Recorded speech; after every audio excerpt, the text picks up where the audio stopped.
l'Agence française de développement, honorable ambassadrice de l'Union européenne, et monsieur le président de l'EMI, les différentes autorités civiles, politiques et judiciaires ici présents, et les cadres du ministère de la Santé publique et de la population, le représentant du ministre de la Santé publique et de la population ici présent, distingués invités, chers partenaires et collaborateurs, c'est avec un réel honneur que je prends la parole aujourd'hui à l'occasion du lancement officiel de la ligne téléphonique dédiée à la lutte contre les violences basées sur le genre, une initiative mise en œuvre par l'ONG EMI dans le cadre du projet Timamater avec l'appui de l'Agence française de développement.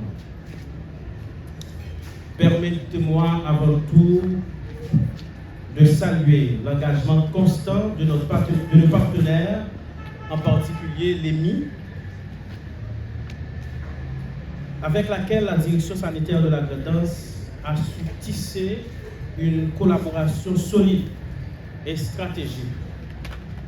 Cette collaboration s'est traduite non seulement par des avancées significatives dans la réponse en santé maternelle et infantile, mais également des efforts concrets dans la reconstruction et le renforcement des infrastructures sanitaires de notre département.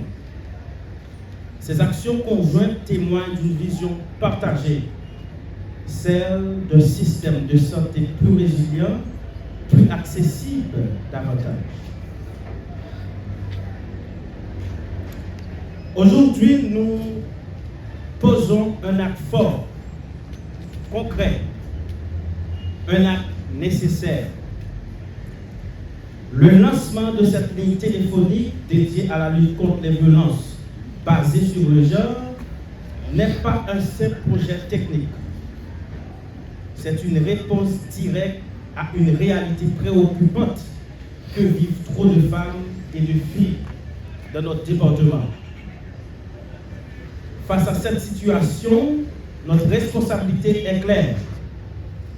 Renforcer les dispositifs de prévention, améliorer la prise en charge des victimes et garantir un accès rapide, sécurisé et digne aux services.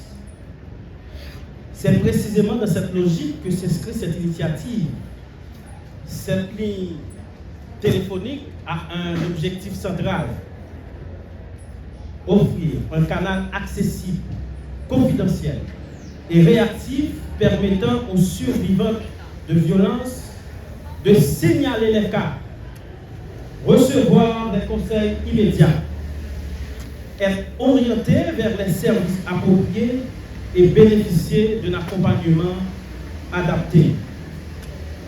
Mais au-delà de sa fonction technique, cette ligne représente bien plus. Elle est une porte d'entrée vers la protection. Elle est un pont entre les victimes et les services. Elle est un outil de dignité pour celles qui n'avaient pas de choix. Et surtout, elle constitue un levier essentiel pour renforcer la coordination entre les différents acteurs impliqués dans la prise en charge des violences basées sur le genre. Améliorer la continuité des services et éviter les ruptures dans l'accompagnement des victimes. Car nous le savons déjà, un système non coordonné est un système inefficace et face aux violences, l'inefficacité n'est pas acceptable. Nous devons donc agir ensemble de manière structurée et cohérente. J'insiste également sur un point fondamental. Cette initiative doit produire des résultats concrets et doit être accessible à toutes, même dans les zones les plus reculées.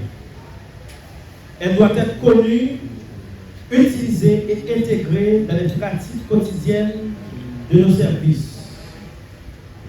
À nos partenaires, je dis un grand merci. Merci beaucoup à EMI.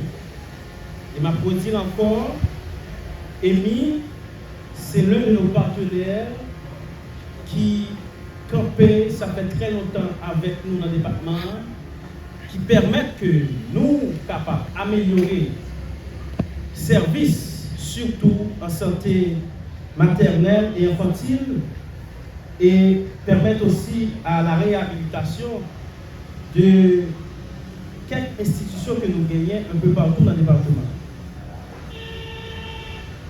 Continuons à travailler dans une logique d'impact réel, au bénéfice direct de la population, à nos institutions judiciaires et aux organisations de défense des droits humains.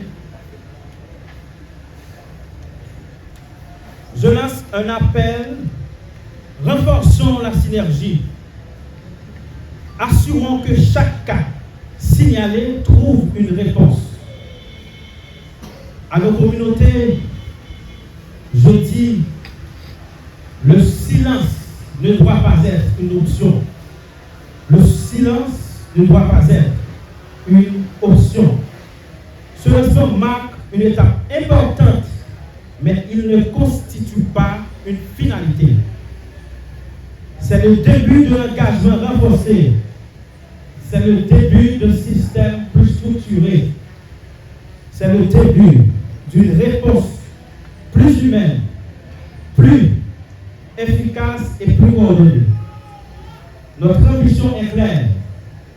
Bâtir un dispositif capable de prévenir, protéger, accompagner et réparer. Et aujourd'hui, nous faisons un pas décisif dans cette